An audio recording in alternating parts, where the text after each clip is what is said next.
Here is the latest advisory on Hurricane Laura, issued by the National Hurricane Center at 7 p.m. Central Daylight Time. Winds increasing as extremely dangerous Hurricane Laura takes aim at the northwest Gulf Coast.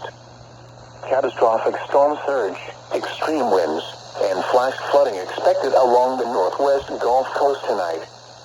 At 7 p.m. Central Daylight Time, the eye of Hurricane Laura was located near latitude 28.4 north, longitude 92.9 west, or about 190 miles south of Lake Charles, Louisiana, and also about 190 miles south-southeast of Port Arthur, Texas.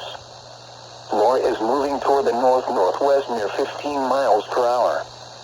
A turn toward the north is expected overnight, and a northward motion should continue on Thursday. A northeastward to east-northeastward motion is expected Thursday night and Friday. On the forecast track, Laura will approach the upper Texas and southwest Louisiana coasts this evening and move inland within that area tonight. The center of Laura is forecast to move over northwestern Louisiana tomorrow, across Arkansas Thursday night, and over the mid-Mississippi Valley on Friday. Reports from a NOAA Hurricane Hunter aircraft indicate that the maximum sustained winds have increased to near 150 miles per hour with higher gusts. Laura is an extremely dangerous Category 4 hurricane on the Saffir-Simpson hurricane wind scale. Some additional strengthening is possible tonight before Laura reaches the northwest Gulf Coast overnight. Rapid weakening is expected after Laura moves inland.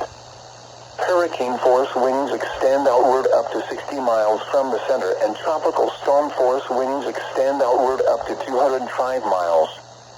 A sustained wind of 48 miles per hour was recently reported at Cypremort Point, Louisiana, on Vermilion Bay. The minimum central pressure estimated from NOAA Hurricane Hunter aircraft observations is 940 millibars, or 27.76 inches.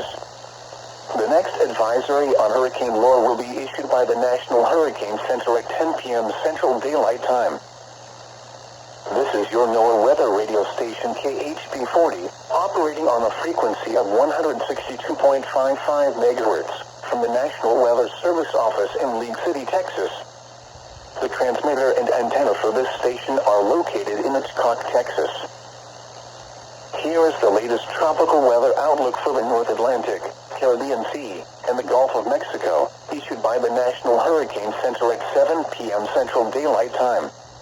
The National Hurricane Center is issuing advisories on Powell Hurricane Laura, located just offshore the southwestern coast of Louisiana. Elsewhere in the tropics, a westward moving tropical wave located just off the west coast of Africa about 400 miles east-southeast of the Cabo Verde Islands is producing disorganized shower activity. Although environmental conditions are not expected to be conducive for development during the next couple of days, they are forecast to gradually become more favorable over the weekend and into early next week when the wave moves into the central and western tropical Atlantic. Formation chance through 48 hours is low, near 0%, and formation chance through 5 days is low, at 20%. A tropical storm warning remains in effect for the following counties in Texas: Brazoria, Harris, Montgomery, San Jacinto, Trinity, and Walker. A tropical storm warning has been canceled for the following counties in Texas: Fort Bend, Grimes, Madison, and Waller. A hurricane warning remains in effect for the following counties in Texas: Galveston, Liberty, and Polk. Hurricane warning remains in effect. Watts, south wind 30 to 40 knots in the bay and 35 to 50 knots on the Gulf, with gusts up to 65 knots and seas 7 to 12 feet near shore, 15 to 25 feet offshore. Where? Galveston Bay, coastal waters from High Island to Freeport, Texas out 20 nautical miles, and waters from High Island to Freeport, Texas from 20 to 60 nautical miles. When? Conditions are beginning to degrade in the offshore waters, with hurricane force winds expected until Thursday morning. Impacts: extremely strong winds will cause hazardous seas which will likely capsize or damage vessels and severely reduce visibility. Mariners should remain in port, alter course, and or secure the vessel for extreme conditions. 10 p.m. observations. At Galveston, cloudy.